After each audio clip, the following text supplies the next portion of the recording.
Okay, so basically what's happening here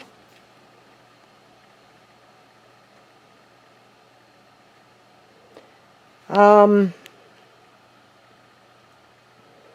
going to talk about dusty jars for a second. Okay, these were put away underneath my little thing over here. Right, look how dusty. They were underneath in the back. So, because I'm having to put away jars, people. Pulling things out, reorganizing, going through stuff, right? Taking away, adding, whatever it is. So anyway, as you can see, these are like antique jars. Seriously. I've had these jars for a long time. As a matter of fact, some of these jars are my mother's jars. And I'm 60 years old. Okay, so you do the math on that one, people. Okay? Now, in here is... I'm going to wipe these down, right? And then before I brought them out so I could wipe them down, go through them, double check everything. This one's empty. I haven't filled up that one yet. I don't know what's in there. That could be just a dried turmeric. I think maybe that's what that is. I'm not sure. This is those shrimp flakes. Bonti. I think it's called Bonti, right? I mean, I don't know if it's good or not good. It's been sitting there for a long time. It hasn't been opened, so more than likely... It's a shrimp. A shrimp doesn't really go bad, right? It's kind of, or a fish, like it's a fishy base, right? So more than likely everything's fine. Obviously you can see more some sort of spaghettis, right? This here, I don't know what that is. Could be mushrooms. I don't know. I'm going to open it up. I'm going to look, right? I haven't opened up these things for a long time. Looks like there's something inside there. Whatever it was on sale. Right, it will tell me. Okay, and then spaghetti. So what will I think end up happening is, oh man, that's just beautiful. Look at those jars. Oh God, I love these jars, people. Wait till you see when they're gonna look like after they're all washed and on the outside and spruced up, right? Nothing's moved on the inside because these seals are solid. Like these ones are solid, right? And then I had to go out to the dentist yesterday and whatnot, so I happened to be up by Canadian Tire, and look what I found. Oh boy. They had a few more cases of those. I wanted to buy them, but I'm kind of like stretched to my max now, right? In terms of any expendable money that I could have had, and even then I did use my credit just to top up. Just to top up, people, on what I'm working on, okay? I mean... You know, if the trademark is going to be renewed, it's going to be renewed. I mean, that would be the only thing that I would have used that money for outside of nothing. Okay? Instead, I topped off a little bit more stuff for hydroponics, for growing in the house. Whether we're starting seedlings for the yard, or whether we're growing lettuce for the, for the winter, or whatever it is, learning, school, right, homeschooling, that kind of thing, just family project. So, when I started out, I wasn't even thinking about it, and then as I need this, and I need this, and anyway, long story short, I ended up going into debt for hydroponics. But next year, seriously, I won't have to worry about anything outside of maybe being flooded out of my house, because of whatever, right? In terms of just shit happening. I mean, there is no guarantee on the future, right?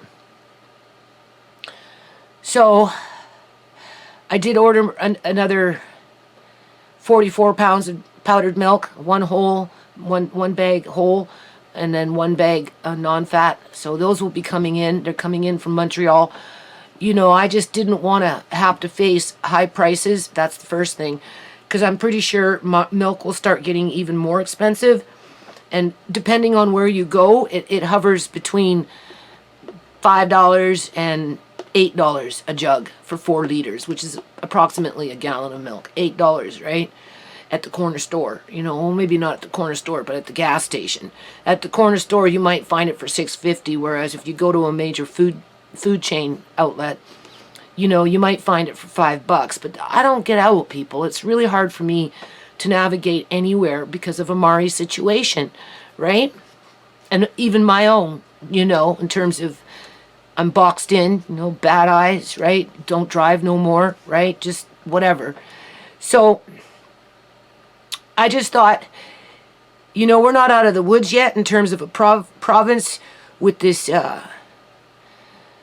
damage to the main arteries of our infrastructure when it comes to highways and railways.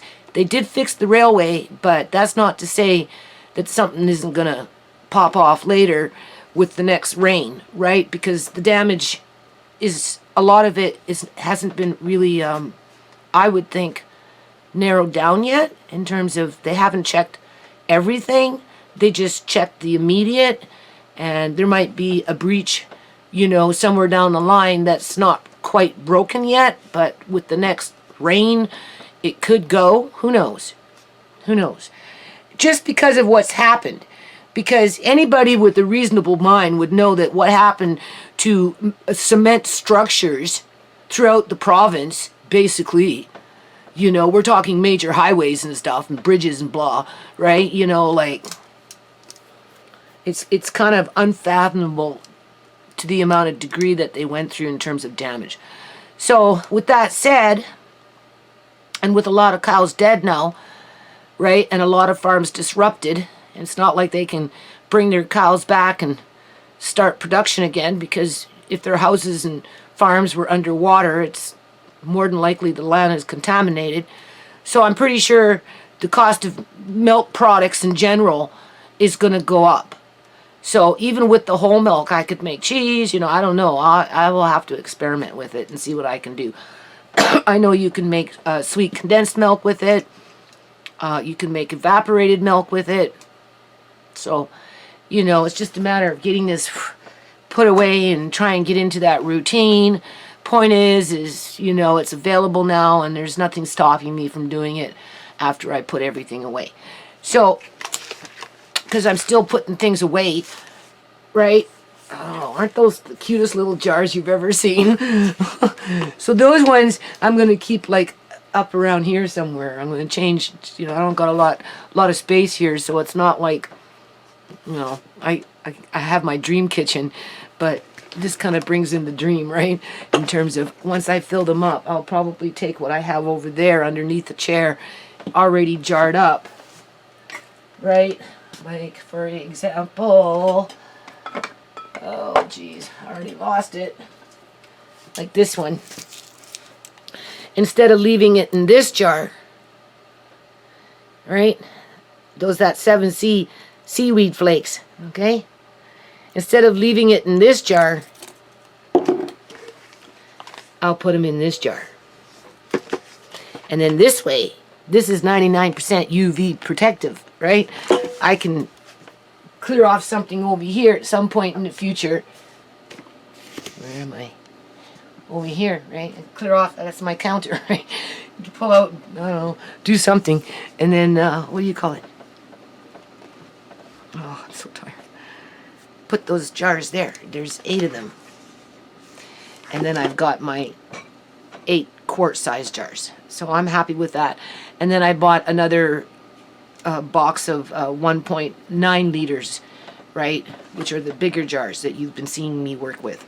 Just to top off. Whether I put the powder milk in them, or whether I put wheat in them, or whatever I've got kicking around still in those boxes. Things are kind of going through the assembly line here.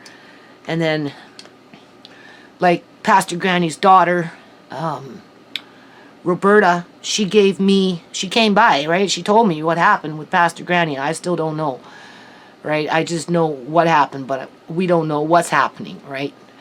And the van was full. And I asked her, what are you going to do? You know, she says she's going to carry on with her mom's work. Basically, maybe not do the bread run because, you know, it's a lot of work, people. But definitely keep in contact with, and just try and I said, yeah, you do that because that's your mother's legacy. So anyway, she gave me more cheesecake right? She gave me a cheesecake, and she gave me some sweet potatoes. They're sweet potatoes, the creamy ones, the creamy white ones, right? Not the yellow, not the orange ones, right? But the more whitish flesh type, and a box full, like the good old days, right? When Pastor Granny gave me those couple of boxes with like the corn and stuff, and I process it and dehydrate it, and I've got the corn nicely put away, the purple yam is nicely put away. Now I've got the sweet potato, which is perfect for amari, so I'm like, okay, what are you going to do with it, right? I don't know. I'm going to experiment. I'm going to see about either boiling or baking. I think baking would retain more of its nutrients and flavor, and then mashing it, then dehydrating it, and then mashing it, and then dehydrating it, and then grinding it up and making it into a powder. I just don't know if it's going to oxidize because of it being what it is in terms of, root vegetable, that type of root vegetable. But after being cooked, I would think that it wouldn't. And if I can do that, that would be really good for amari, right? Because with constipation, they say the 3 P's, right? In terms of anything that begins with the word P is better to try and incorporate into his diet, because it's the easiest. Well, that's a date. I have prunes, okay? This one's a date. Where's the prunes? Oh no, this one's prunes. Right? So peas, prunes, pears, sweet potato, right? That kind of stuff. So I'll probably try that, see how that goes. And because it's kind of like a fair amount. It's a root vegetable that can stay in your environment for a year and still be edible. They don't like to be in the fridge. Right now I've got them outside in a box in the cold. So I have to bring them back in today. They were over there, then I moved them out there. And I've been Googling, right? Like, what's the best way of storing it, like, long term, and approximately for how long. And, I have had yams and sweet potatoes sitting on my counter for a year, and they haven't done anything, but I've never really ate them after the fact. They're just whatever, right? So these ones, though, I just don't, count your blessings kind of thing, like, right? That's Pastor Granny saying, don't worry, right? Patting her daughter on the back, saying, you're doing a good job, right? Hold down the fort, right? So, I'm going to put a few in a smaller box in 2 different locations in the house, because I don't have a lot of time to be processing a whole box of sweet potatoes right now, but I don't want them to spoil either, right? So I'm going to do it in batches of 3, 1/3, or in a quarter. I'll put a box downstairs, a box up here. I'll bake some, right? Mash, dehydrate, grind, and then that's either a third, or it's something else I might want to put in there. So I got to do that, right? And got some spinach. So I have to do spinach today. I have to, right? And I'm debating whether I should dehydrate it or if I should just cook it and freeze it, which actually I'm thinking that's what I should do, even though I don't have a lot of freezer space. But it's not like spinach takes up a lot of freezer space. So I should be okay with that. And I don't know.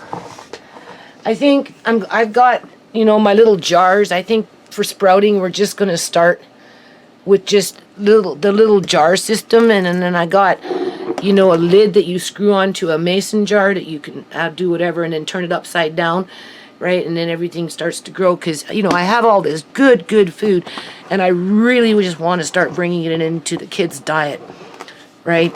You know what I'm saying? So I'm gonna see if I can maybe get that going in the next day or 2, right? You hear my dehydrator going right now. That's because I'm dehydrating pine needles, and oh my God, my house smells like a pine tree. Literally, I can feel the aerosol of the pines, and I've brought in a whole bunch of the branches and needles. Well, it's actually a spruce. What was cut, that particular tree is a spruce tree, but you know, it smells like spruce, which smells like pine, which is almost similar, but two different trees, right? And I'm I don't know, thinking about Andre's walnut art. I'm gonna see if I can gather up as many pine needles. I have to bring some in today, more, because it's going to start to rain, and put off a few just to the side, and then everything else I don't care. It'll be all for mulch for the yard. But the ones that I can salvage and then process,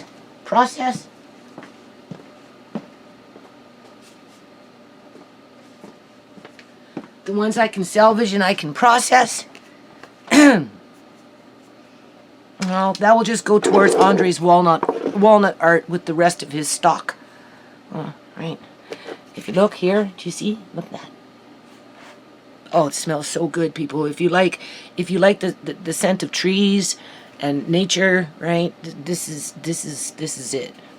And what this is the little branches that I cut up into little pieces after I took off the pine needles, so that I can dehydrate them and then put them up with Andre's walnut art. So it's just another thing for people to choose from, right?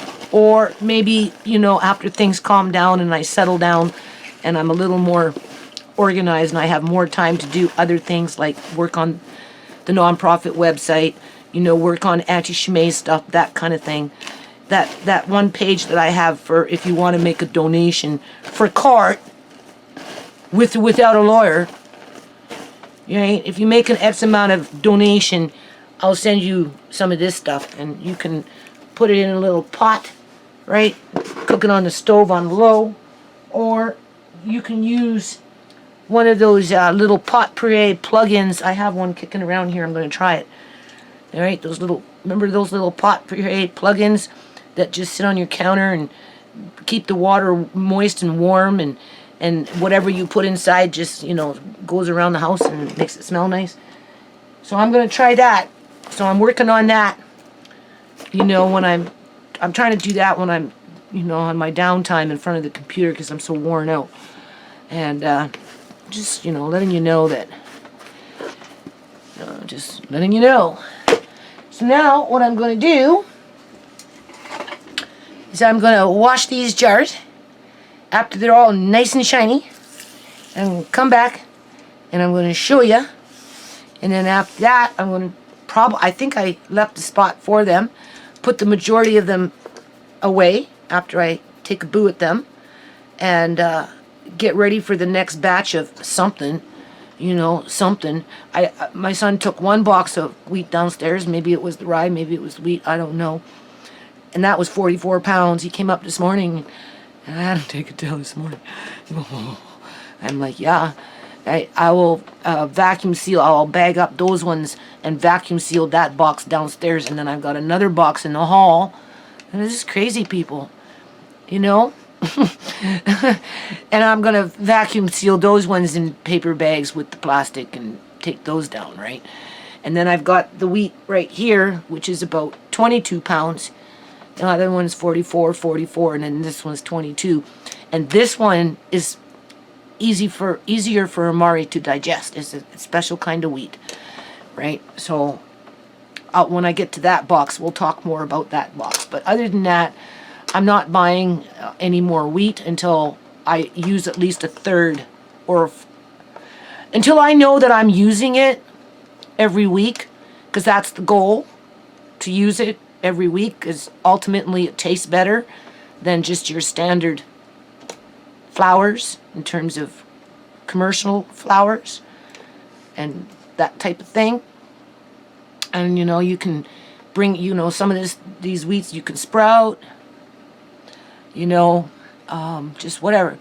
So and then the milk is coming. Oh my god, I'm gonna need more jars for that. I'm debating. I really debated whether I should get it in the vacuum sealed Mylar bags, or just go with the bigger weight with $2 less per pound or whatever it worked out to be. I tried to figure it out. I don't think I really got it actually narrowed down to the fine penny, but I just decided, just because of what's going on, right? If anything, you know, I'm not putting a strain on the local food supply chain right now, right? Because it's not like I'm running to the store to go buy milk, because, you know, I don't need it. It's just a matter of using it now. So hopefully within this week, I'm thinking, oh yes, that's what. I'm thinking to make myself some sweet condensed milk with the powders that I have. Yeah, you see what's happening though? I'm putting some of my jars away and I'm forgetting where I'm putting them. Right? You know? Because I'm reorganizing. That's what it is. I'm reorganizing. So, anyway, I'll figure it out. Okay, so as you can see, I wiped everything down now. So now we're just going to talk jar shop here, right? So I opened up the Bonte, right? And I smelt it. I don't know. It's not something that I normally eat, well, that I ever eat. It smells fishy. Okay, it's supposed to smell fishy. That's the point. Right? So, it's been in this jar ever since I put it in there. It looks fine inside, right? I mean, it basically, I think, is just used to flavor at the tail end of whatever you're doing in terms of a soup or noodles or something like that, right? So, in this situation, because it's been, I know they say, you know, people always say, oh, you got a year and then it's no good after that. Well, it's not necessarily true, people. Okay? It's not necessarily true. And that's the whole point of these videos. Alright? Now, if it was moldy, it really threw me off in terms of when I opened the jar. Right? Like, it doesn't smell. I can smell the smoke in it, because it's kind of smoky. I think it's smoky fish flakes, right? And, you know, it's like, it's not a strong smoke. It's just very mild, but you can definitely, you can tell it's fish. So chances are that is probably still good. But maybe what I might do is I'll just heat up a little pot of water and throw in a few flakes and see what it does and see if it's effective. Maybe it loses its taste. Maybe it loses somewhat of its nutrients. I don't know. Personally, I don't think it's spoiled. Okay? Because if it was spoiled, you'd really, you know, you'd be like, whoo, get it away from me. And it's not like that. Okay? I can even smell a slight smoke. And I think this fish is kind of smoky, right? Like, it's just... Okay. Anyway. In terms of spaghettis, now spaghettis technically, you know, they say, oh, yeah, you know, technically... I have other spaghettis, people. I know the lighting in here is bad. I have other spaghettis that are downstairs in their boxes, taped up all the way around so no moths can get in. And that kind of stuff can sit for years, okay? Right? It's one of those staple food prep situations. When they're sitting in a jar like this for a long time, again, you know, it's not like, because what happens is, I had these jars down there on the bottom and there was nothing there to prevent the airflow from the fridge coming in and keeping the jars cool. Okay? Alright, ideally that's probably, like, they're behind that little shelf underneath at the bottom. Okay? Ideally, where I have them downstairs is the best, because they're just kind of in the dark, in a box, like double boxed, in a dark, you know, and the air is just kind of neutral, right? There's no fridge that's pushing out air, or, you know, although the basement does fluctuate in temperature when it comes from, you know, cold to warm. It doesn't ever get hot down there unless the heat's blaring. Because I'm blaring it, freezing upstairs, is all the heat's going downstairs. But normally it's at a pretty consistent temperature. So in that situation, those spaghettis or macaronis or any kind of pasta, they're going to last for a long, long time. And even if you cooked them up and they weren't optimal in terms of the good old days when you bought them off the shelf, in terms of, freshness, it's still not going to kill you. The only thing that would kill you is if for some reason these got real, real wet and started to mold. Okay, it's the mold that kills you. Okay, right? That's why when famine comes and people are desperate for food, and you have food distributors that distribute food to the general population, where some of that food might have been damp, where it was in storage, long-term storage. So the mold, starts to grow on the outside of rice, for example, or corn, or something like that. And then because mold travels, it penetrates and goes, right? It gets into the whole product to the point where it contaminates the product, the corn, the rice, just whatever, to the point where it's unedible because of the mold, right? It's the mold. And once mold starts to grow, it spreads. So on cheese, if you have mold growing on the outside of your cheese, you cut off a quarter of the cheese from where the mold is, right? So, you've got your layer of mold. You take a quarter off from the end of that mold into the cheese with, a straight cut, nice and clean. And then everything else in the inside, you can still eat that. But you have to cut off at least a quarter of the cheese. Even though it looks good, you still got to cut it off because, again, that mold will travel, right? Penetrate through the pores. Whereas with bread, if you've got bread growing on the outside, mold growing on the outside of your bread, it's just better to throw it out altogether, because bread is more porous and it's easier for mold to travel through, where cheese is more condensed. So you technically can cut off that at a quarter inch into the cheese all the way around and you'll be fine.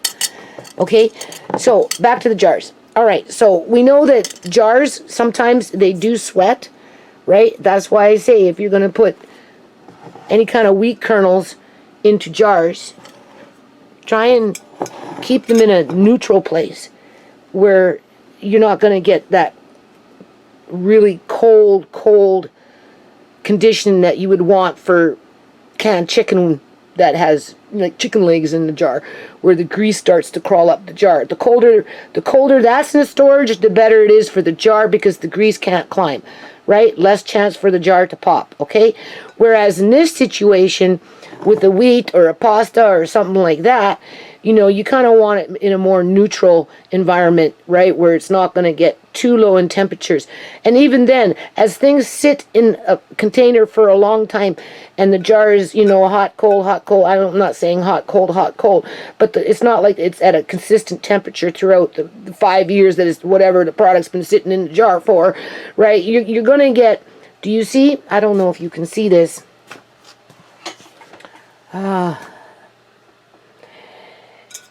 I wouldn't call it a film, but it's kind of like dust. And it's not even really dust, right? If it was mildew or mold, you would smell it. Okay? Now this had, this particular jar here, right, had 2 of these in a bag. This is whole wheat spaghetti, right? And there's bagged up. They were in here. So I'm looking for jars, right? So obviously I put them in there because when I opened up the jar and I smelt it, it smelled perfectly fine. Nothing was rancid. Okay, that's the key. Nothing was rancid. And when I cook it, maybe I'll start with a small batch first, knowing because this is an old stock, right? try it out first. If I like it, then fine, so be it. Then you can carry on and cook. If I don't like the taste because it's a whole wheat, it's been sitting in a jar for a while, blah, blah, blah, and for whatever reason you just think for sure it's no good, then for sure, put it in the compost. It's good to go. Otherwise, you can eat it. So there was no mold in here. That's what I'm trying to say. There was no mold in here, and there was no mildew. Okay, mildew is the first stages of mold, in my opinion. I work with mold and mildews all the time, okay, because of this yard and house. And, I've been doing it for years because I'm a mom of 5 kids, and I've lived in many houses. And so I know what mildew smells like, and I know what mold smells like. And when I opened up the jar, it didn't smell like anything, although it's deceiving because of the temperature fluctuation, and with the jar, sweating a little bit because of the coolness, in the middle of winter with the heat off, right? Obviously, it's going to get cold as the fridge is blowing air, right? It just kind of changed the dynamics of the jar a little bit, but not to the point where, in my opinion, it destroyed the food. You can really see it in this jar. Let's see if we can show you here. But again, this is, when you get these kind of spaghettis and whatnot, they have little flour parts, like flour, they're made with flours and stuff like that. So, oh boy, itchy throat. It's going to be a little bit of powder in there, right? Again, smell it. Nothing smells rancid. It smells like spaghetti. Yeah. So even though it looks cloudy on the inside the jar here, you can see what I'm doing. I don't know if you can see that. It's hard to see, isn't it? What can I do? What can I do? Okay, do you see the difference? If I go down a little lower and I go like, do you see the difference? Do you see what happened there? Okay, that isn't a bad thing per se, in terms of you think, oh my God, my jar molded up. No, it didn't mold up, because if it molded up, you would smell it. Okay, seriously, you would smell it. If it mildewed up, you would smell it. Okay, that's just food doing, it's like a form of, I would say, oxidization. So, you can take it out and wash your jar and put your stuff back in and carry on with your merry business. Or, if you don't got time, I'm debating whether I should do that, and then this way you open it up and you can look inside in between. Everything is fine though, because if it wasn't, you would smell it. Okay, and then the second test would be, you can take a little bit, cook it in a pot as you would normally, and then, taste it. And again, if it's really something where you just don't like it and you're like, ugh, right, then just put it in a compost or whatever. Give it to your animals. The animals won't die with it, right? But if you were seeing little black and green and yellows and white and specks, and you open it up and it smelled really, really foul, then yeah, I would be concerned. Okay, so in this situation, I don't have a lot of time. I got stuff I have to do. But maybe what I'll do is I'll take out this one, because this one seems to be the most affected in terms of what I just showed you. You can see it, right? But it isn't anything that's like catastrophic here. But just for my own peace of mind, maybe I'll just empty it out, double check everything, wash the jar, let it dry, and then put everything back in. And then what I did over here after I pulled everything out, right, I took something that I have, like a breadboard or whatever, and I put it in the gap between the fridge and the shelf, so that any air coming in from the fridge blowing, because it's very dusty in there, right? With the with the temperature change, up and down, up and down, up and down, then it's going to come into the barrier first, and it's not going to blow so much on the jars, so that it may or may not cut back on what you're seeing here. Okay? So, and then these are mushrooms. Now, I'm not a mushroom guru. I did buy my son a mushroom book. 2 of them, really. Because he's always in the forest. So I thought maybe he'd find that interesting. Because he's always coming across things in the forest, right? So, in this situation, I opened them both up. Now, these are old. I remember doing this. That was a long time ago. But, you see, I don't really eat mushrooms like this. But I wanted to have them. And obviously, they were on sale, these ones. Now, as soon as I open them, okay, you're going to get a, right? Because it's been sealed for years. But once you let, right, it disperse. Okay. Now, this one here is, I think, just your basic standard mushroom. I'm pretty sure that's what that is. It's a mushroom. Okay, but because it's been sitting there for so long, right, it's starting to smell like old dehydrated food. I don't know how to explain it any other way. Does it mean that it's necessarily bad? No, it just means that it's getting old, right? And you know, at some point, you know, you're either going to eat it or you're going to chuck it and compost it. Now, these are mushrooms, so because I'm getting into hydroponics and all this other stuff, right, people do make their own nutrient solution somehow, some way. I don't know how they do it. I mean, for everything that I'm trying to do here in terms of, you know, providing food for my family, what if they, you know, and I'm going as far as maybe trying to get into a little bit of that food dehydrating. What if, oh boy. What if you can't buy the nutrients anymore to feed your plants? Then what you going to do? You have everything else, but you don't have the nutrients. So there might come a time where you might have to learn how to make your own. So, again, I'll probably put these in a pot, just a little pot, just a handful, quarter cup, you know, nothing much, right? Because if whatever I don't eat, the raccoons will eat, and if the raccoons don't eat it, the skunks will eat it, and if skunks don't want it, it'll just become compost in the yard. Okay? So I'm going to see, I'll do them separately, right? Because these ones here seem to have held up pretty good. If you look at them, they look good, right? They don't smell like really rancid. I mean, I can see why they smell like a mushroom, but again, you know, don't really know until you try it, right? So in this situation, I'm going to take a few out, soak them, cook them up, and then see what I get.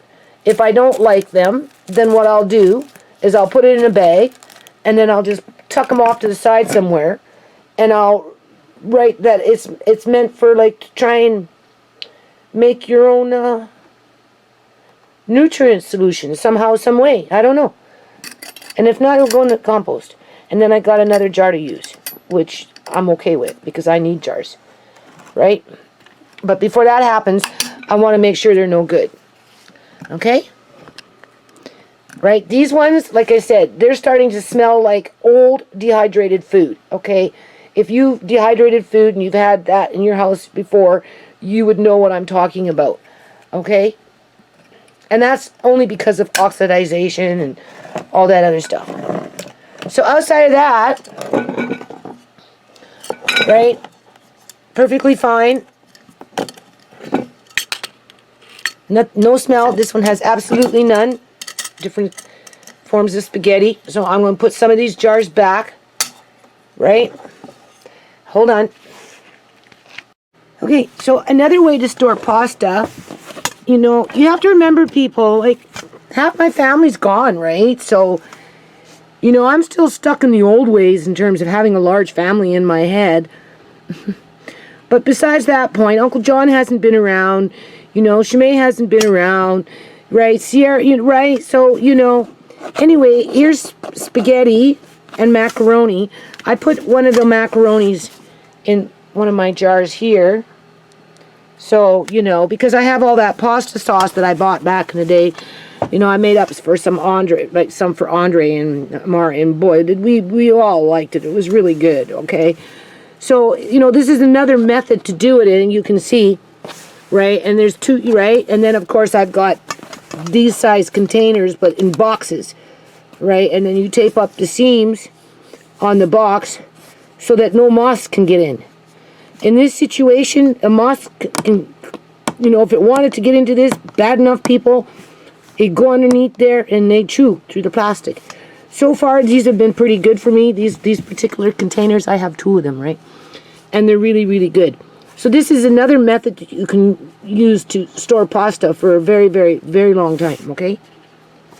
And then down here, right, this is what I'm saying. I'm going through everything here. Okay.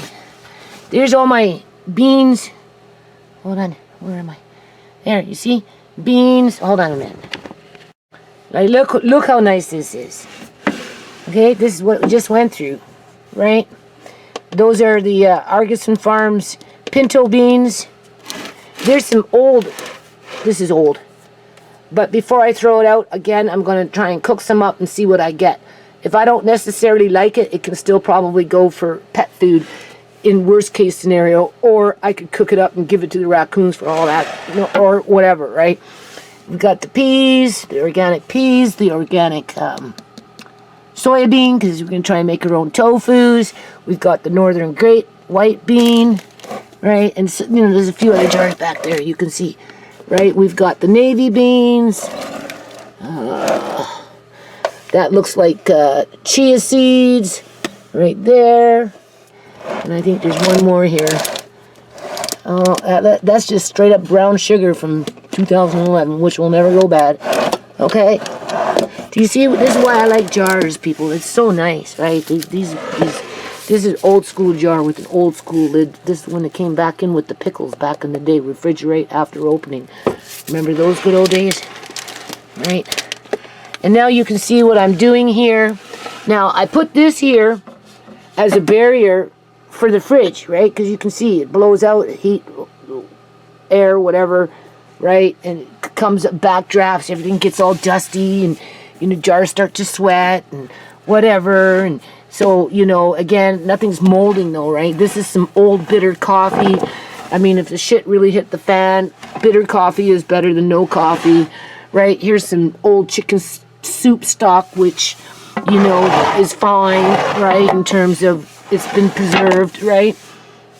And now you can see I'm putting back some of these pasta jars in here. I'm going to just fill up this. And then we've got the cornmeal, and we've got the whole red lentils, and then we got my little fancy cooking pots and stuff. Okay, so here you can clearly see what I'm talking about. Don't let this deceive you, okay? This is only because it's been in storage, these things here, for a long, long time. And these are made out of flowers and that type of thing. This is not necessarily mildew, because the jars sweat on and off through a period of time. Because if it was a mildew, you'd smell it, okay? And it doesn't smell like anything, people, outside of maybe flour, if I had to put a name to it, okay?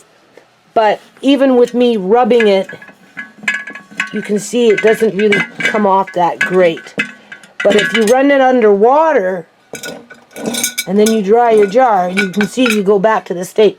Now, you know, I often sometimes wonder, because not every jar is equal, right? You know? And like some of these jars, they're not all my mom's, okay? And, you know, I mean, some of them are from a long time ago, where some of them are not. Because I turned over, which one is it? Not that one. One of them was made in China. Okay? So I don't know which one it was. Maybe one that I already put away, or maybe it was that one. I don't know. What I'm trying to say is, you know, back in the day, or even today, like when I bought that little those fermenting crocks from that were basically made in China, you know, I get a little suspicious, right? Because China likes to put lead in their stuff, whether it's with their paint or whatever, right? So the only thing that, if I had to be concerned about anything, would be the fact that the jar itself, the glass itself, has lead in it.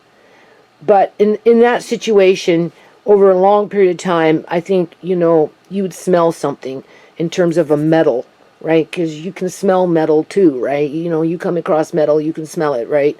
Depending on what type of metal it is. But when you look at the food, you can see there's nothing here. Everything is in tip-top shape as if it came out of a bag. As a matter of fact, if you had it in a bag for any length of time, your bag would do the same thing. Doesn't necessarily mean that the food is bad.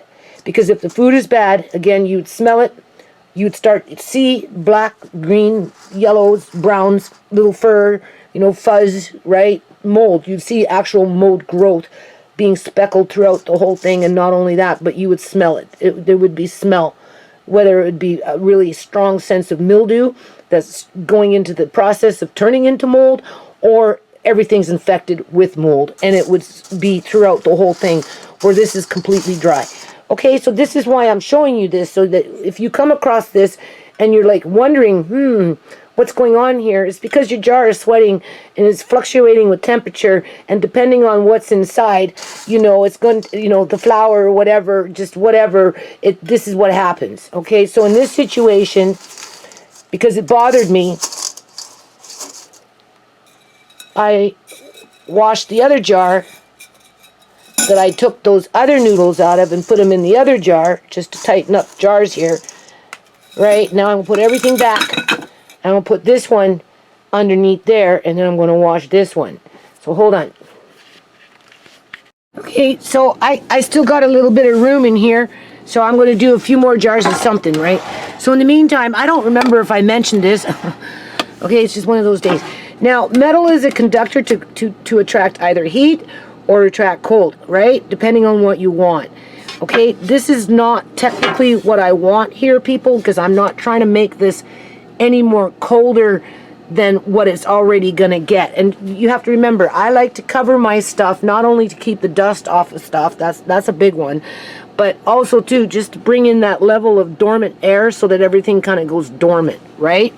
So in this situation, I only put this here temporarily because, again, I just showed you what happened to the jars. Now, mind you, those jars have been there for a long, long time because my family is not as robust as they used to be in terms of the numbers.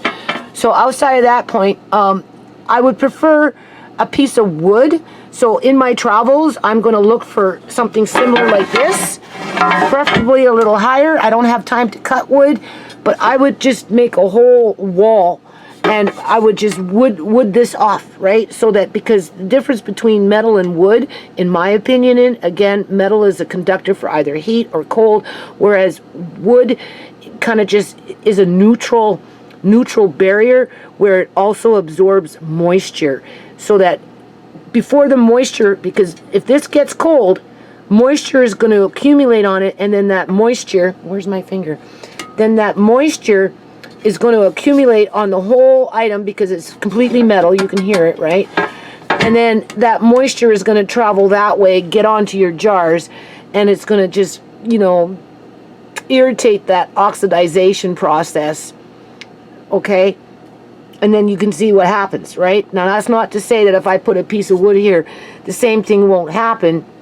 It just means that with the wood, I would think that as cold air comes in, or whatever, right, then it's going to absorb the moisture, but still remain cool to keep this cool, but it won't push moisture into your jars on the outside of your jars to freak you out, okay? To freak you out, right? You can see the same thing in here, okay? But you open this up and it smells like coffee because that's what that is. It's ground coffee, but because it's been in there for a long time, it will be slightly bitter. It doesn't mean it's bad, it just means it's not fresh.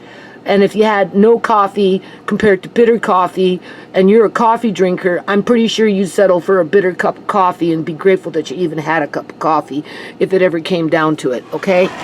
So, in my travels, I am going to be looking for a piece of wood, right, that can fit this whole little frame in here, just to block it off and just bring it into its own little cocoon, I guess you could say. And then you just drop down. This is heavy. I like these things.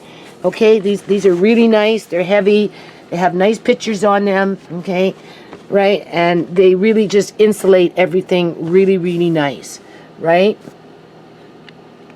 So yeah, when I took Andre to the dentist, and I went to the dentist yesterday, right? We went together, right?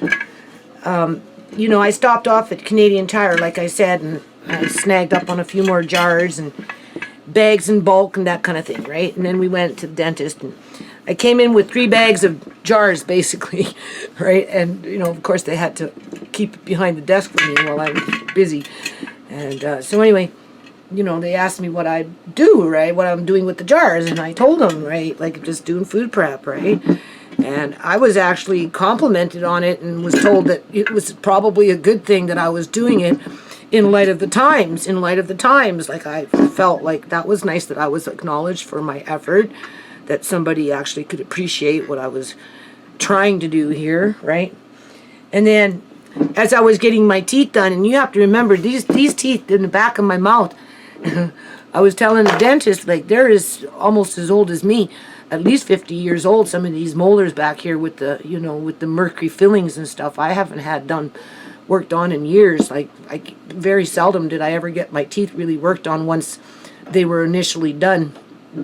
Andre only had 2 little cavities, and he hasn't been to the dentist in years, so he's doing really good, right? It's going to cost me $235 per tooth, but that's standard apparently.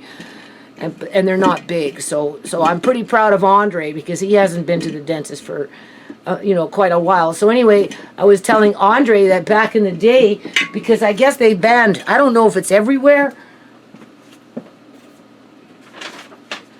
I don't know if it's everywhere, people, but, you know, like I said, I don't get out very often, so when I go out, it's like culture shock for me sometimes.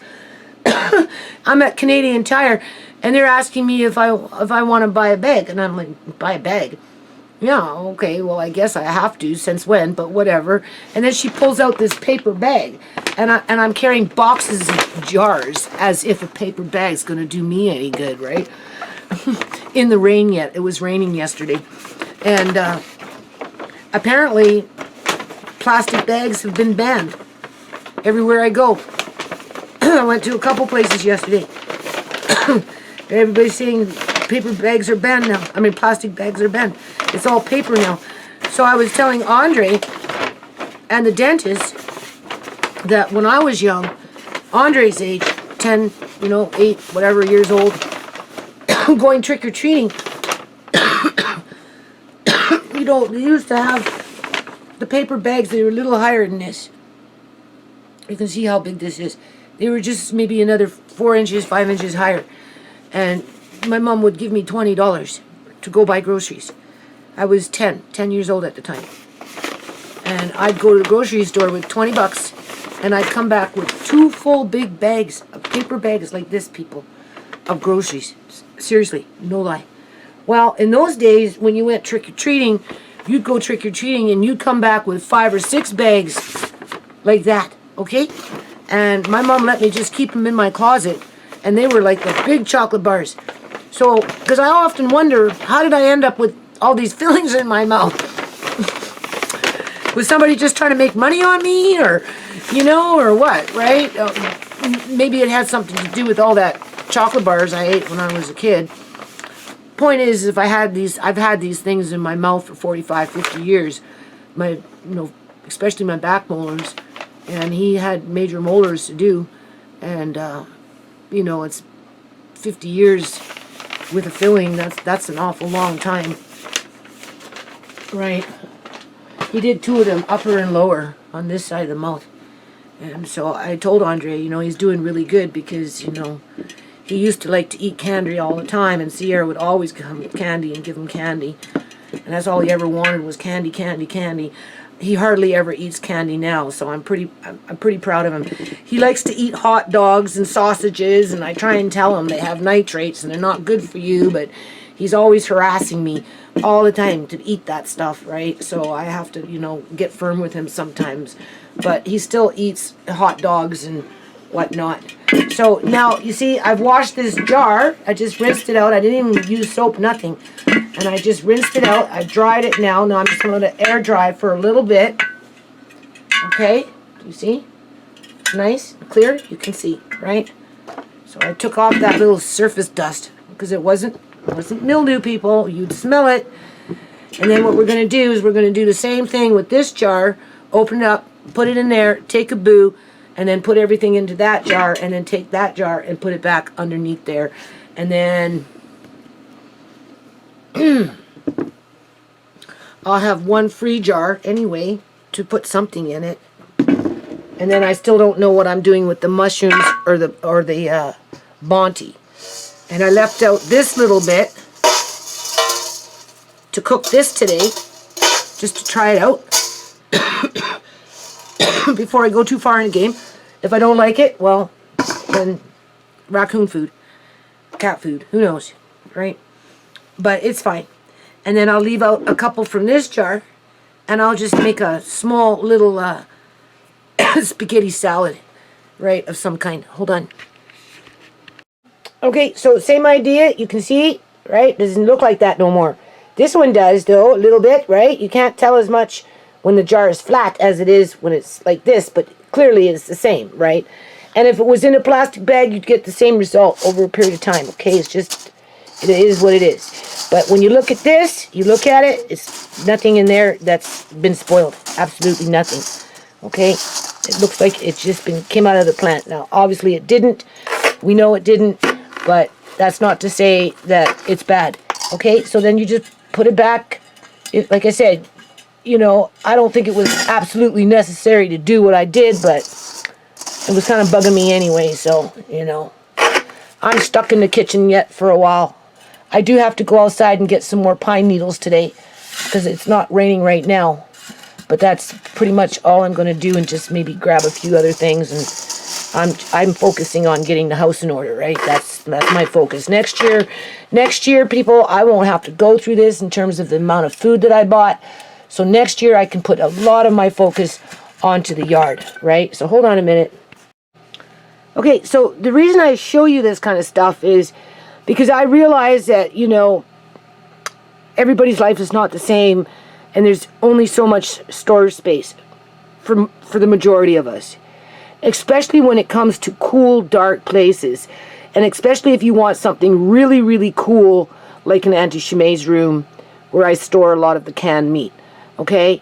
I wouldn't store, I mean, if I had to, people, store canned meat in this little cubby, I would continue to use this, because again, it will trap the cold. It will make it colder, right? And I'd put all those jars on this side, closest to the cold point of my little cold room. I guess you could say I'm kind of building like a little cold room that once you're done, you pull down your blanket and it goes into dormancy. Now, the other thing I wanted to point out, I didn't take these other jars downstairs. Oh, this stuff is heavy, people. Okay? Right? Now, at some point, I will take probably this one. Like, I'm going to keep out this one. And then I got another rice. Okay, I got these jars again. I just put these out of the way for now. I have these also downstairs.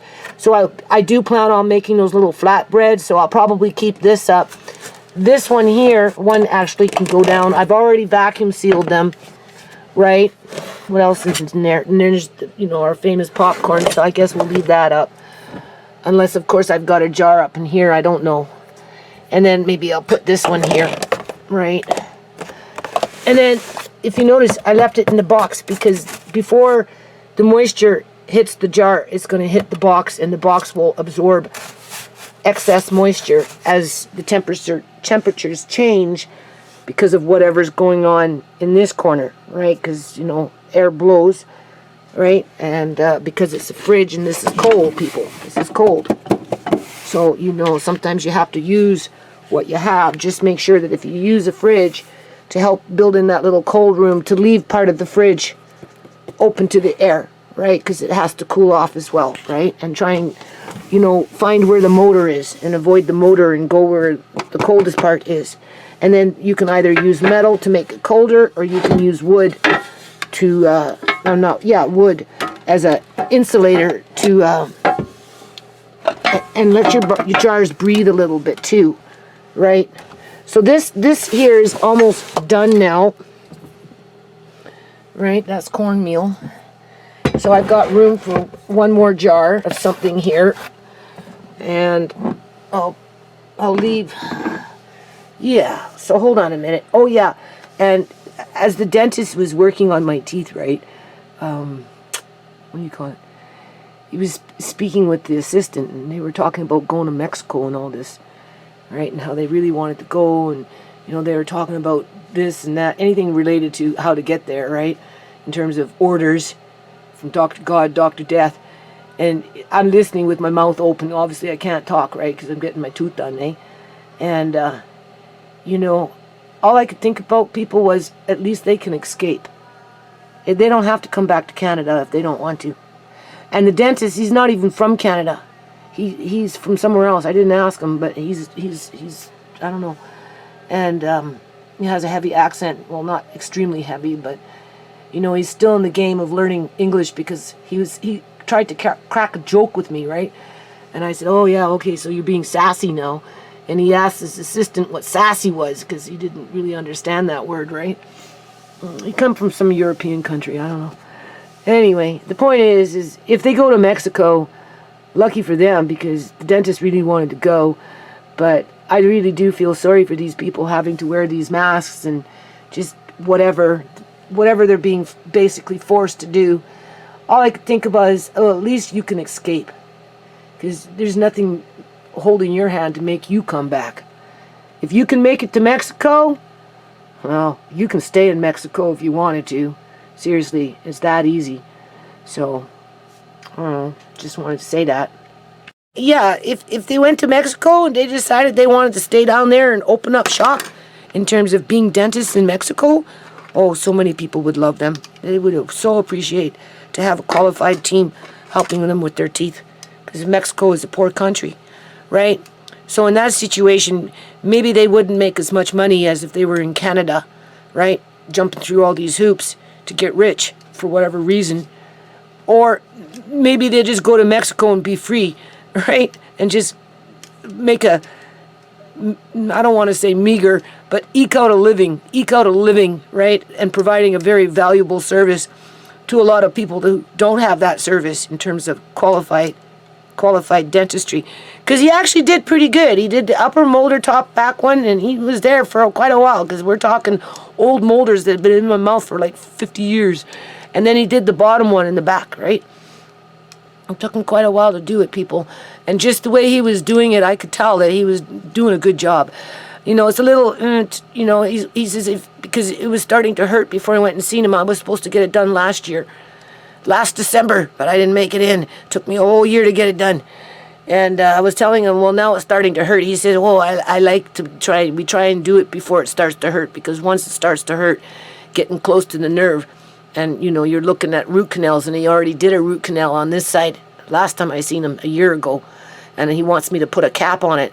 And I just told him, it just wasn't the priority. Food is the priority. That's where I put the money this year, people. I just put it all on food and jars, just to be able to preserve it in a good way, and invested into hydroponics so that we can start growing not only for plants in the yard, but just get more knowledgeable about what plants need in terms of nutrients, and and set up a system inside so that we can have our own little lettuce greens all year round, and grow a cabbage and just whatever, right? Make it fun, make it a learning process, and learn survival skills. And you can take hydroponics outside without hydro. So I'll, assuming that I'm here in the summertime, people, next year, okay, you see, that's the thing. That dentist and his assistant, they can go to Mexico and can never come back to Canada and never have to worry about being targeted, okay? Where I'm forced to live in Canada, and I have to live with being targeted every day of my life, okay? And then no matter what I do, it never seems to be enough. Go into my videos. That's what my videos show you. No matter how hard I try to do the right thing, at the end of the day, someone comes along and sabotages it, and it's namely the public union sector who does it. So if I had a chance to go to Mexico, oh God, honestly, people, the way I feel right now, I don't think I'd come back. Nope. I'd stay out there. I'd find a way to eke out a living, especially if I had a good service like dentistry, he'd be busy every day in Mexico. Thing is, what is the cost of freedom?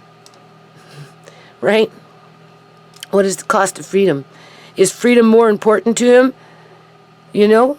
I mean, I don't know what country he came from, but for all I know, he could have came from a war-torn country, and now he's finding himself back in a war, and he doesn't really understand it. All he knows is he doesn't like it, unless, of course, he does. But maybe once he gets a taste of freedom in Mexico, maybe his mind will change.